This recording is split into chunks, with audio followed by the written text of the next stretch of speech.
25th Morning Star, 3rd Era, 400, Castle Woke. 2 days I was sealed within this crypt without food or water. I do not know whether hunger or poor health or one of the creatures who share this dank hole with me will kill me first. I only know that I will soon be dead and not even my bones will remain. My hope is that in the years that come this letter will be read and the sad story of Beowulf, Prince of Sentinel, will be told. I am 15 years old at the time of this writing and have been plagued with bad health for most of my life, to the frustration of my hearty parents. The finest healers and apothecaries in Western Tamriel have labored over my every cough and fever, but while they could save my life time and time again, they could not improve my sickly constitution.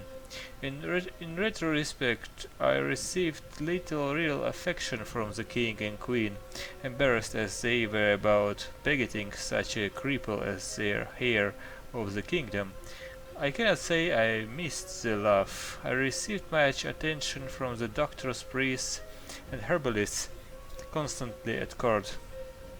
Certainly I was not be the sort of warrior that King Cameron was, but one of my dearest friends, a priest of Stendar, said that I might be the first scholar king in the history of Sentinel. My younger sister Aupki was the true favorite of my parents. Athletic, beautiful, and charming, it is hard to think of an uncomplimentary word for her.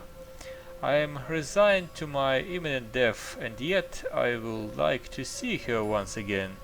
For 6 years, Aupki and I were the only children of Sentinel.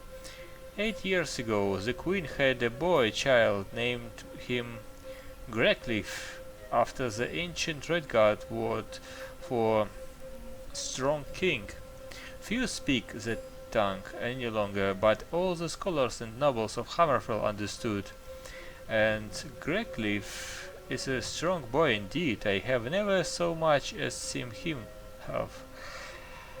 The queen's next child, born only a year after Grecliff, had even more ominous birth name, Lawton. Second boy. Perhaps had I been less sheltered, more suspicious by nature, I might have read into these nominations. Lawton and Grecliff are common enough names in our family, I reasoned.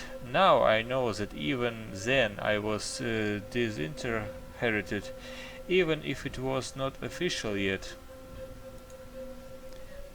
For several months before Lawton's birth and over 3 years afterward, I was in the throes of a very serious fever. The doctors despaired of me, but somehow and very gradually I recovered.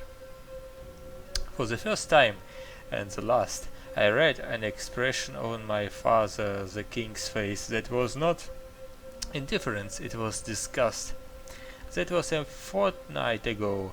3 nights ago I was seized by men I had never seen while I was having a walk. My nursemaid stood by watching placidly as I was gagged and tied and thrown roughly into a sack. I do not know how long they rode with me, but I was eventually left here. When I finally freed myself from my bonds, I found that I was alone. My warders have gotten me nowhere. This place is filled with undead creatures that prevent me from finding any exit. I have no hope left, but no fear either. A few regrets. Perhaps had I studied magic instead of history and science, I could free myself of this place. One of my tutors told the story of the Underking, how he had placed his life force in the body of a powerful being, and had thus conquered old Tamriel long ago.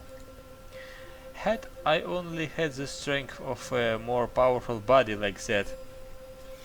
But I did not study magic, I studied history, so I leave this letter not to revenge myself, but as an historic document.